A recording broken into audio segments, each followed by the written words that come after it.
Bon, salut les gars. Bonjour. Bonjour. Bonjour madame, ferme ta gueule. J'ai imprimé un petit objet là, qui peut vachement servir en, en menuiserie. Surtout, bah, c'est une presse. C'est une presse d'angle. Donc, le but, parce que je sais pas si vous avez vu la vidéo là que j'ai faite sur avec les cadres de Spider-Man là, du puzzle. J'ai eu beaucoup de défauts parce que bah, c'était serré à la presse, j'ai pas eu 3 carrés parfaits quoi. En plus c'est de la palette donc ça bouge beaucoup. Enfin, ça n'a pas été raboté quoi. Si j'avais eu ça, ça m'aurait été vachement utile. Donc là je vais rajouter une sangle, donc la poignée va être ici, ça c'est la poignée. Elle se visse là normalement sur la tige. Mais le problème c'est que, bah, à mon avis, il faut mettre de l'époxy ou il faut commencer à percer la tige sculptée qui va être ici. Donc je vais pas la mettre tout de suite parce que j'ai pas ce qu'il faut pour faire tout ça. Mais ça va pas m'empêcher de tester l'objet. C'est surtout ça le but de la vidéo, c'est de voir ce que ça peut donner avec un truc imprimé en 3D quoi. Est-ce que c'est assez costaud? Est-ce que ça va pas lâcher du coup en serrant? Est-ce que est-ce que ça va me faire un cadre parfait? Donc pour ça je vais chercher la sangle. Je crois que ça c'est un objet qui doit coûter une trentaine d'euros. J'avais envie de tester ce que vraiment ça pouvait donner en l'imprimant en 3D quoi. Pareil, hein, si vous voulez le fichier, je vous le mets dans la description de la vidéo. En gros, je vais venir mettre ma pièce là. Ça va, chaque angle va serrer chaque quart de la pièce. Et en gros, quand je vais serrer, cette pièce là va reculer en pinçant la sangle et ça va tout serrer quoi. Bon, de toute façon, je pense que vous avez compris. Donc je vais chercher ce qu'il faut pour tout ça. Donc là-dedans on va essayer de trouver des écrous et des vis pour installer tout ça. Et là je vais couper, je vais faire un petit carré quoi. Vraiment pour le tester quoi.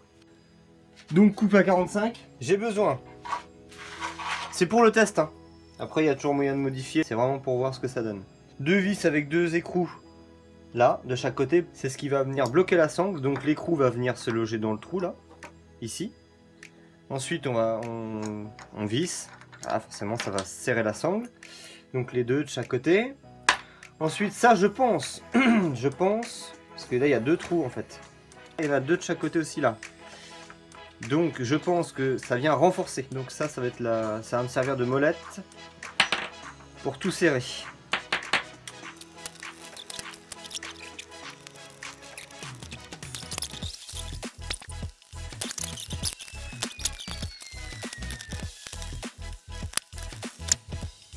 Maintenant j'ai tout assemblé, je vais coller.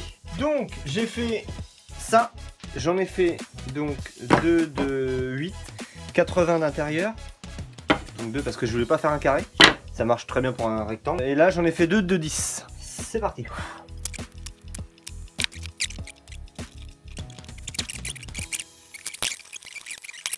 Ça y est, ça commence. Est-ce qu'on voit bien? Oui. Donc là je serre, j'espère que ça va pas éclater le plastique. Là ça y est, ça serre. Là on voit bien que elle commence à être sous tension. Hein. Je vais pas trop la serrer. Ouais, en fait il faudrait la même chose en haut. Ouais. Donc je pense qu'en bas ça va être parfait.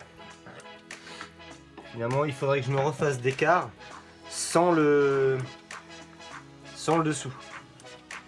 Voilà. Que ça puisse venir serrer au milieu, ou alors je me refais le même mécanisme mais en haut. Comme ça vient serrer en bas et en haut. Bon, on va bien voir. Hein. En tout cas normalement je dois avoir un carré parfait quoi. Puisque toutes les angles toutes les cartes viennent bien forcer dans les angles. Voilà. Je continue de serrer un peu. Et je vais serrer mes renforts. Moi je pense que ça ce sont des renforts, hein. Je connais pas du tout le truc. Ça évite qu'il n'y ait qu'un point de pression en fait. Parce que toute la pression elle est là. Comme c'est du PLA, c'est de l'impression 3D. Là au niveau de la résistance et la tension du serrage, je sais pas ce que ça vaut. De toute façon c'est un test. Hein. Et on voit bien que ça sert puisque la colle là, elle coule là. Je pense qu'en bas on aura des quarts parfaites, mais en haut ça va déconner. Parce que là je vois bien, là, ça baille. Ça baille en haut. Là ça baille. C'est pas bon. Donc là il faut modifier la poignée, mais autrement j'ai l'impression que ça fonctionne très bien, quoi. Pour le test, je vais laisser comme ça et on verra. On verra surtout ce que ça donne au niveau des angles en bas. Parce qu'en haut on voit clairement que c'est pas propre. Voilà, on voit les jours. Donc, par contre, quand on jette un œil à l'intérieur, on voit très bien que les quarts, elles viennent bien toucher. Là, on voit bien mon trait à l'équerre et ma découpe. J'ai un décalage. Donc ça, c'est la palette. Là.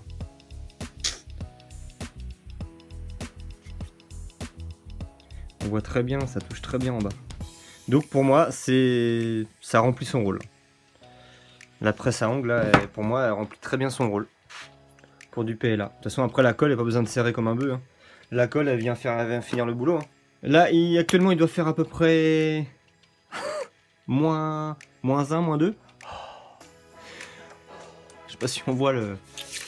Donc on va se retrouver à l'intérieur. Ça va aider la colle à mieux sécher. Parce que là, je pense que ça ne séchera pas.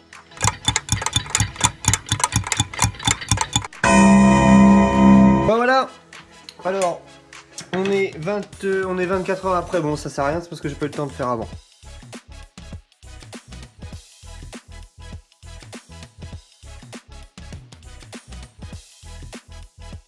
Toc.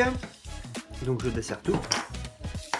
Donc, on constate que les angles du dessus sont très vilains. Et ça, c'est normal puisque je pouvais pas... J'ai fait un serrage que à la base. Donc par contre, moi, ce qui m'intéresse, c'est les angles du dessous. Moi, je valide à 100% ce système. Juste pour les pièces assez hautes comme là. Il en faut une en bas et une en haut. Voilà. Donc, je vais m'en faire une deuxième. Et puis c'est parfait. Hein. C'est à fleur. Et il n'y a pas de jour. Donc ça vient bien serré comme il faut. Non, c'est parfait, il n'y a rien à dire. Rien à dire. Voilà, c'est tout pour moi.